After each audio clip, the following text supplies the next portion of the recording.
우리 사도행전 21장 말씀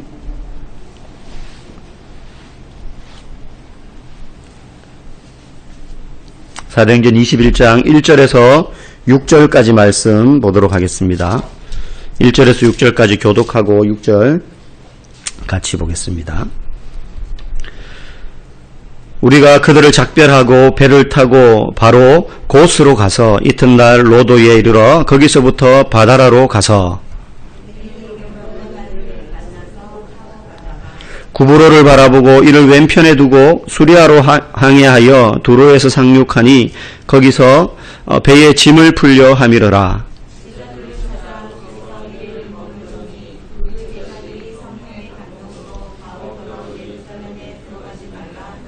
이 여러 날을 지낸 후 우리가 떠나갈새 그들이 다 그 처자와 함께 성문 밖까지 전송하거늘 우리가 바닷가에서 무릎을 꿇어 기도하고 서로 작별한 후 우리는 배에 오르고 그들은 집으로 돌아가니라. 아멘. 어릴 때 학교에서 선생님들이 막 수업을 가르치다가 조늘고 뭐 딴짓하고 장난치고 그러면 몇 번 혼내다가 한 번씩 푸념조로 안타까워서 이런 말씀 많이 하는 걸 들었습니다. 이놈들아, 공부도 다 때가 있다. 공부도 다 때가 있다. 그러니까 안타까워서 하는 말이죠. 예. 뭐 그 나이 때는 공부하고 싶기보다는 놀고 싶고 장난치고 싶고 뭐 밖으로 뛰어다니고 싶고 그럴 때인데 이제 어른이 된 선생님은 아는 거죠. 너네가 지금 그렇게 놀고 싶은 건 알지만 나이 들면은 어른이 되면 세상살이 살려고 바빠서 공부하고 싶어도 그때는 못한다. 지금 힘들고 좀 졸립고 해도 지금이 공부할 때다. 지금이 적기라는 거죠. 그 나이 때라야 잘할 수 있는, 물론 나이가 들어서도 공부는 할 수 있습니다. 근데 쉽지 않죠. 그죠? 뭐 사회생활 하면서 공부를 해야 되고 하니까. 그래서 그 나이에 꼭 해야 될, 그리고 그때가 적기인 그런 일들이 다 있다는 거죠. 때에 맞춰서 일하는 것이 얼마나 중요한지 모릅니다. 저희도 이제 지난주에 여분의 땅을 이렇게 읽어가지고 배추 모종을 심었어요. 지금이 모종을 심을 때라 그러더라고요. 배추를 지금 심어야지 되지. 그래서 한 몇십 포기 심고 또 다른 분 또 필요한 분 또 좀 심고 이렇게 했는데 다 때가 있다는 겁니다. 농사도 그렇고 사람이 하는 일도. 오늘 우리가 사도행전 21장부터 이제 다시 들어가는데요. 사도행전 전체에서 이 21장은 어떤 특별한 의미가 있습니다. 여러분, 사도행전 그러면 크게 두 사람의 주인공이 나옵니다. 제일 먼저 등장하는 주인공이 누구냐면 베드로이죠. 베드로. 그런데 이 베드로가 등장하면서 예루살렘 교회가 부흥을 맞이합니다. 한번 설교하면 3,000명이 회개하기도 하고 뭐 기적이 나타나고 그런 능력들이 행해지는데 그 주인공 중심에 베드로가 있었어요. 그런데 어느 순간부터 사도 바울이 이제 사울로 등장했지만 사도로서 복음을 전하는 사람으로서 그리스도인이 된 이후부터 사도 바울이 등장하기 시작하는데 그게 사도행전 13장부터 이제 바울이 등장하기 시작하면서 사도행전의 주인공이 베드로가 아니라 바울로 이렇게 바뀌어 갑니다. 이야기의 중심이 다 바울 중심으로 흘러가게 돼요. 그래서 우리는 그 이후에 바울 그러면 딱 떠오르는 게 뭐냐면 세 차례에 걸친 세계 전도 여행이죠. 그렇죠? 1차, 2차 때부터 마게도냐 유럽으로 건너가고 3차, 그리고 마지막으로 또 로마까지 가게 됩니다. 그런데 놀라운 건요, 사도행전을 가만히 보면 사도행전이 총 28장이 있는데 그 중에 13장부터 바울의 이야기가 본격적으로 나오는데요. 바울이 회심을 하기 시작해서부터 1차, 2차, 3차에 걸쳐서 전도행을 하기까지 걸린 시간을 대략 학자들이 20년 정도로 봐요. 금방 한 게 아니고 20년 동안 20년이라는 시간이 걸려서 세 차례에 걸친 전도 여행을 마무리하거든요. 그런데 사도행전 13장에서 이 20년 동안의 기간을 다루는 게 어디까지냐면 지난주까지 본 사도행전 20장까지 8장 정도에 할애하는 거예요. 20년 동안의 이야기를. 그리고 오늘 21장부터 마지막 28장까지는 어떤 여정을 다루고 있느냐 하면 예루살렘에 가서 붙잡혀서 로마로 가기까지의 이야기를 다루고 있어요. 그러니까 이 기간을 약 3년 정도로 봐요. 3년 정도 기간인데 동일하게 8장의 분량을 할애하고 있다는 거죠. 그러니까 앞에 20년의 기간과 마지막 3년의 기간을 다루는 비중이 똑같다는 거예요. 그 말은 뒤에 마지막 이 3년에 더 포커스를 맞추고 있다. 우리는 보통 바울이 앞에 전도 막 한 이야기들을 많이 들어서 거기에 익숙한데, 그죠? 우리가 이걸 볼 때에 하나님의 생각과 사람의 생각이 많이 다를 수 있다는 것을 알게 됩니다. 우리는 보통 한 사람의 생애를 평가할 때에 그가 어려움을 겪고 실패하고 때로는 활약이 미비했던 때보다 성공하는 모습에 많이 주목합니다. 이렇게 열심히 했더니 이런 열매를 남겼다. 그런 의미에서 우리는 바울이 앞에 세 차례에 걸친, 근 20년에 걸친 이 사역들, 여기에 굉장히 많이 주목한다는 거예요. 많은 사람들을 전도했습니다. 많은 지역을 다녔습니다. 가는 곳마다 바울이 지나간 곳마다 교회가 세워졌습니다. 교회의 수, 전도의 열매, 그가 다닌 거리, 그리고 쏟아부은 열정, 당한 고난, 이것들을 다 비교해보면 후반부 3년과는 비교할 수 없을 만한 놀라운 성공과 열매를 거둔 전반기 20년이었어요. 훨씬 성공적인 사역으로 보입니다. 그런데 성경은 앞에 성공적인 사역처럼 보이는 이 20년의 시간과 그리고 마지막 3년, 이 시간을 동일한 비중으로 다루고 있다는 거예요. 동일한 비중으로 다루고. 어떤 의미에서는 분량으로 봐서는 이 3년의 시간에 더 집중적으로 조명하고 있는 거죠. 이제 전도 여행도 못 다닙니다. 예루살렘에 가서 압송되면 로마에 가서 거기 그냥 있는 거예요. 바울처럼 이렇게 방랑벽에 있어서 돌아다니면서 복음 전하는 것을 좋아하는 사람이 오도 가도 못하고 붙잡혀가지고 그래 계속 있는 거예요. 몇 년 동안을.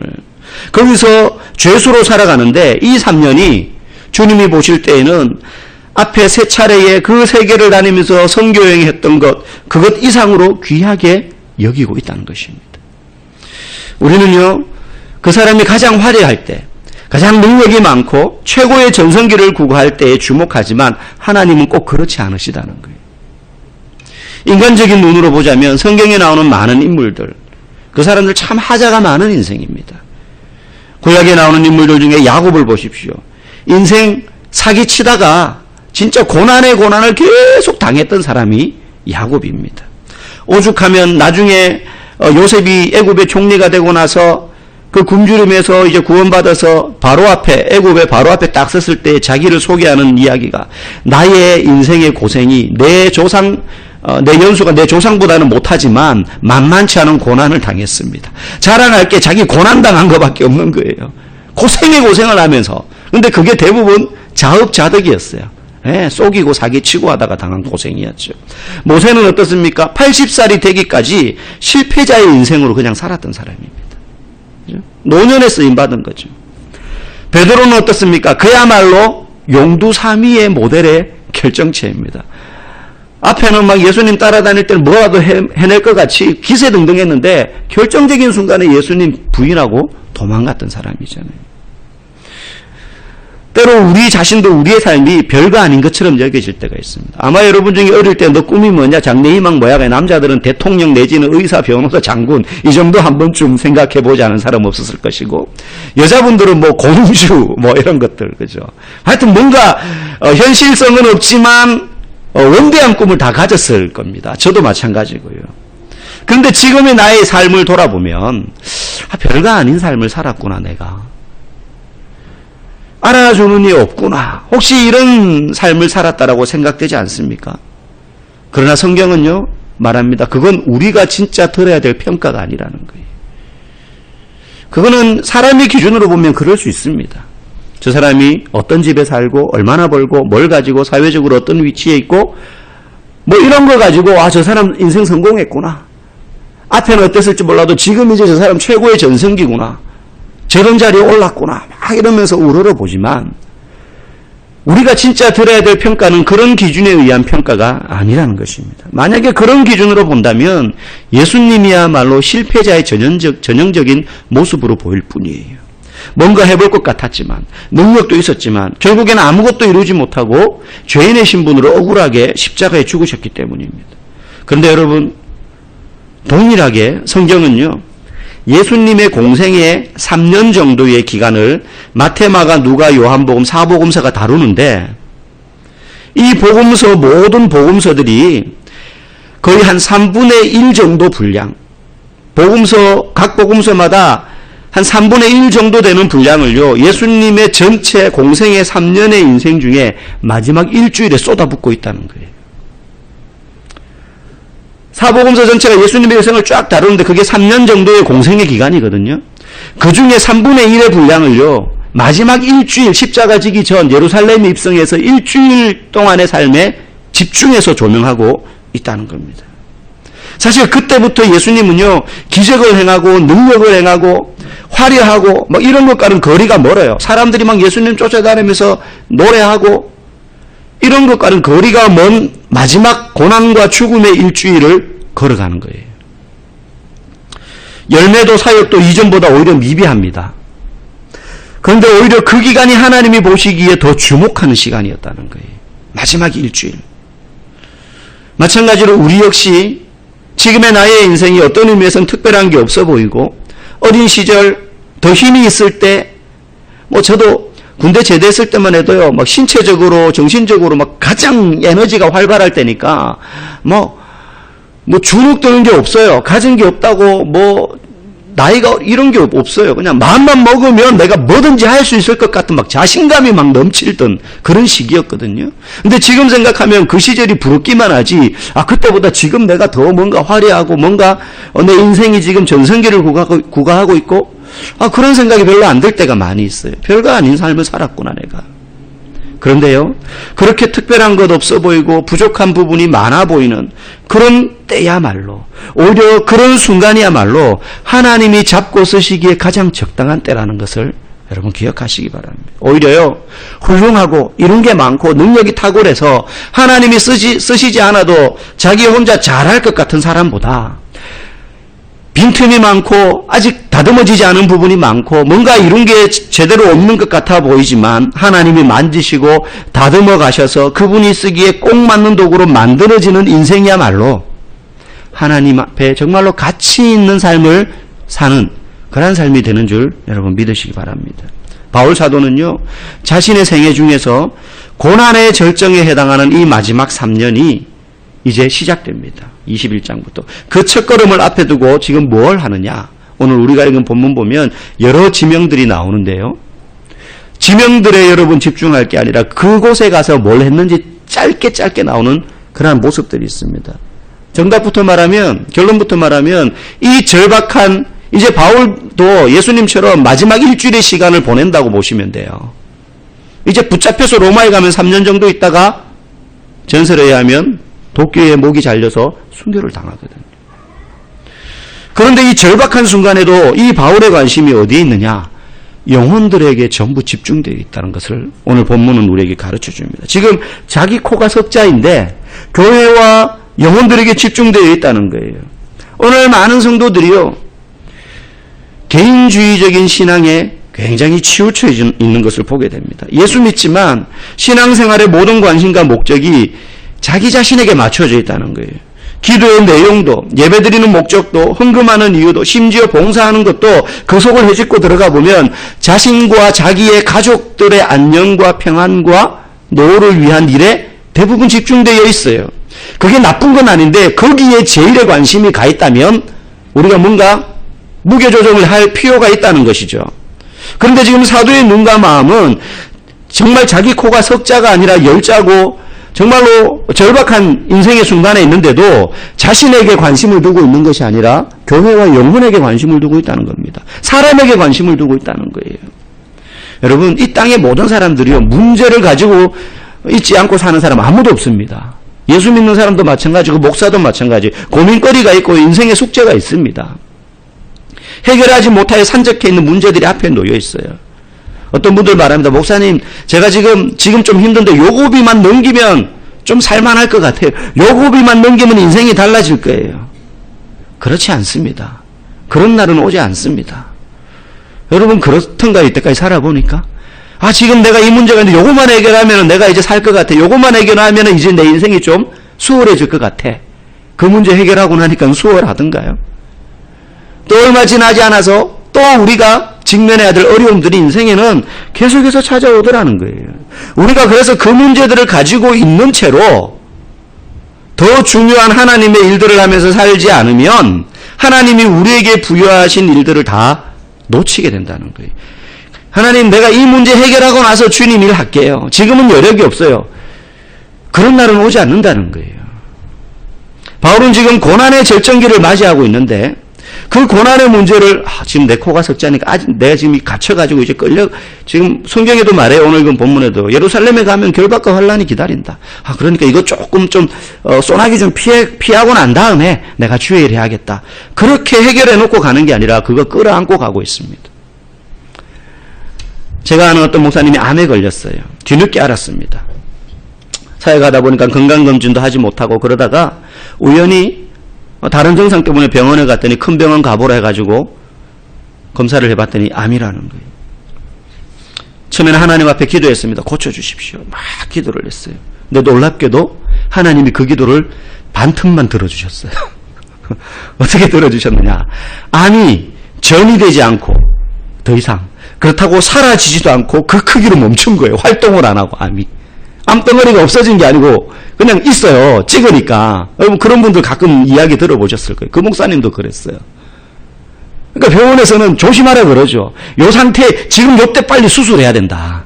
더 커지기 전에, 더 전이 되기 전에. 근데 목사님은 하나님이 왜 지금 이걸 완전히 제거해 주시지도 않고 요 상태로 멈추게 두셨을까를 생각한 거예요. 그래서 기도를 막 했어요. 그분이 깨달은 게 있어요. 내게 남은 시간이 얼마 있지 않다는 것을 알려주시는구나. 그래서 이분은요, 매일이 마지막인 것처럼 작별하는 마음의 준비를 하고요. 그 몸속에 언제 터질지 모르는 시한폭탄을 안고 살아가는 그 마음을 다 가지게 된 거예요. 그래가지고 이분이요, 남은 시간이 어느 정도일지 모르니까 안 고친다고 시간, 돈 쓸 여유가 없다라고. 이거 이제 지금 수술하고 뭡니까 이거 방사선 치료하고 이러면은 한 달이 아니라 1년이 걸릴지 완치되려면 5년이 돼야 된다고 하니까 지금 그럴 시간이 없다는 거예요. 하나님이 왜 완전히 제거해 주시지 않았을까? 지금 남은 시간 얼마 없으니까 네가 그런 데 신경 쓰지 말고 일하라는 거예요. 그래서 이분이 이걸 가지고 일하는 거예요. 가지고. 아니 하나님 이거 다 제거하고 완전히 낫고 나면은 제가 다시 열심히 일하겠습니다. 이게 아니에요. 그래서 그분이 그 상태로 지금도 이게 멈춘 지 벌써 한 7년 정도가 됐어요. 근데 지금도 그 상태에 안 없어지고. 그래서 지금 이분은 여전히 목회하고 영혼 살리는 일을 하고 계셔요. 암이 나으면 자식이 대학에 들어가면 이번 일만 잘 끝나면 이 문제만 해결되면 제가 열심히 믿음 생활 잘하겠습니다라고 생각하는 한 그런 날은 오지 않는다는 거예요. 하나님이 우리에게 문제가 생기면 그거 다 해결해주고 착착착착 그냥 만사형통 시켜주시면서 너는 걱정하지 말고 내일만 해 이렇게 해주시면 좋겠는데 그러시지 않는다는 거예요. 여전히 우리도 믿지 않는 사람들과 별다를 바 없는 인생에 그냥 질척질척거리는 인생의 길을 삽니다. 가다가 돌짝밭도 나오고요. 예수 믿는 사람이라고 무조건 아스팔트 길, 포장된 길만, 꽃길만 가는 게 아니더라는 거죠. 불의의 사고를 당해가지고 고통당하고 죽는 이들도 많이 있어요. 근데 그런 길을 가는데 주님이 우리에게 말씀하시는 게 뭐예요? 그거 끌어안고 가라는 거죠. 내가 너와 함께 짐을 져주겠다. 그 힘든 길 내가 너와 동행하겠다는 거죠.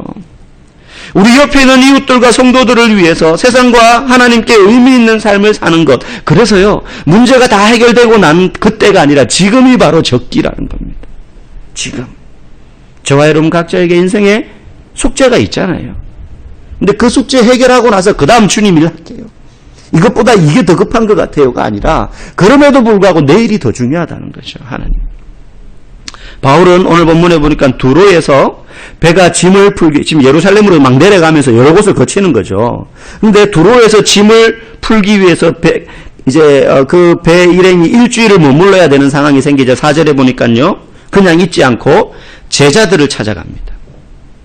또 7절에 우리가 6절까지 읽었지만 7절에 보면 이제 그 두로를 떠나서 계속해서 항해를 갑니다. 어디에 이르느냐? 돌레마이에 이르러 형제들에게 안부를 묻고 그들과 함께 하루를 또 머뭅니다. 그리고 8절에 이튿날 떠나 돌레마에서 떠나 가이사랴에 이르러 7 집사 중 하나인 전도자 빌립의 집에 들어가서 또 머뭅니다. 바울은 지금 예루살렘으로 가는 그 길목, 바울이 지금 예루살렘 가면 고난과 환란과 결박이 기다리고 있다는 걸 성령이 가르쳐줘서 알고 있거든요. 그러니까 마음이 얼마나 힘들겠습니까? 가면은 자기를 환영하고 이렇게 해주는 편안한 길이 기다리는 것이 아니라 돌짝밭 가시밭길 그 길을 가야 된다는 걸 알고 가는데 얼마나 마음이 힘들겠어요. 그럼에도 불구하고 바울은요, 여전히 자신이 전도행할 때 복음 전했던 것처럼 이제는 자유롭게 길을 선택할 수 없는 배의 항로를 가지만 그 짬짬이 틈나는 순간에도 찾아다니면서 성도들을 찾고 그들과 친교하고 그들을 격려하고 믿음 안에서 견고하게 세우는 것을 하고 있다는 거예요. 지금 자기 코가 석잔데 5절 6절 봅시다. 거기 보면 이렇게 말해요. 이 여러 날을 지낸 우리가 떠나갈새 그들이 다 그 처자와 함께 성문밖까지 전송하거늘 우리가 바닷가에서 무릎을 꿇어 기도하고 서로 작별한 후 우리는 배에 오르고 그들은 집으로 돌아가니라. 지금 이게 바울이 그냥 여행 경로를 적어 놓은 게 아니에요. 머물렀던 장소를 기록해 놓은 게 아니에요. 지금 이 장면을 머릿속에 그림으로 한번 그려보세요. 성도들과 교제하고 난 다음에 이제 바울이 다시 배 타고 이제 떠나갑니다. 떠나가는데 그 교제했던 성도들의 처자와 모든 가족들이 다 성문 밖까지 전송했다는 거 굉장히 먼 거리를 나온 겁니다. 지금으로 말하면 도시의 외곽까지 나온 거예요. 도시의 외곽까지. 성문 밖까지 나와서 이들이 바울이 된 걸 전송하고요. 어떻게 합니까? 그냥 빠이빠이 한 게 아니에요. 바닷가에서, 그러니까 항구 배 타는 데겠죠. 선착장에서 무릎을 꿇고 기도하고 서로 작별한 후 배에 오르고 그들은 집으로 돌아갔다. 그냥 잘 가세요. 그냥 오랜만에 본 지인 보고 헤어지는 게 아니에요. 이들도 바울이 지금 어떤 길을 가는지 알아요. 지금 그 길이 죽음의 길이라는 거 알아요. 이 성도들도. 그러니까 그냥 빠이빠이 못하는 거예요. 성 밖까지 와가지고 한국까지 와서 무릎을 꿇고 붙잡고 기도하고 눈물로 기도했겠죠. 당연히 그 처지를 아니까. 눈물로 기도하고 포옹하고 작별한 후에 배에 오르는 모습까지 보고 그들이 성 안으로 다시 들어갔습니다. 여러분, 우리도 이러한 성도들과의 관계를 맺고 있어야 됩니다. 어려움 당한 이웃과 성도를 두고 그의 앞날에 펼쳐질 상상할 수 없는 고난을 미리 내다보면서 성도라면 해줄 수 있는 가장 큰 격려와 선물은 기도해 주는 거죠. 그를 생각하면 눈물 뿌리며 기도하고 주일날 얼굴 보면 안아주고 손잡아주고 제사님 기도하니까 힘내요. 하나님 어떻게 인도하실지 기대하면서 기도합시다. 뭐 요렇게 해라 저렇게 해라 인생에 어드바이스 해줄 수 있지만 가장 중요한 건 주님 이름 붙잡고 기도하는 거죠. 그런 성도의 관계, 무릎 꿇고 기도해 줄 수 있는 그런 성도의 관계를 우리가 맺어야 되는 것입니다. 여러분, 지금 바울이 그저 전도하는 게 아닙니다. 이미 바울을 알고 있고 복음을 들어서 예수 믿고 있는 성도들을 찾아서 교제하고 있습니다. 성도의 친교가 왜 중요하냐면요, 하나님을 경험할 수 있는 귀한 통로요 장소이기 때문이라는 거예요. 왜냐하면 하나님은 사람들 가운데 계시기 때문입니다.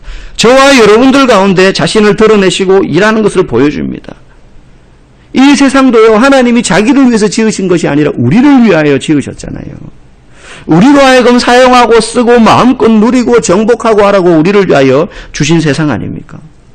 뿐만 아니라 하나님은 아들 예수 그리스도를 통해서요, 저 하늘 보좌를 버리시고 이 땅 가운데 사람들의 세상 속으로 들어오신 분입니다. 그분은 저 높은 곳에 계셔서, 아니면 성전에만 머물러 계신 분이 아니라 시장통에도 계시고 사마리아인의 동네에도 들어가셨고 세리와 이방인도 만나셨고 가늠한 여인들도 만나셨습니다. 여러분, 예수님을 만나고 싶으세요? 예수님을 실제로 느끼고 싶으세요? 골방에서만 기도하지 말고 사람들을 만나셔야 됩니다.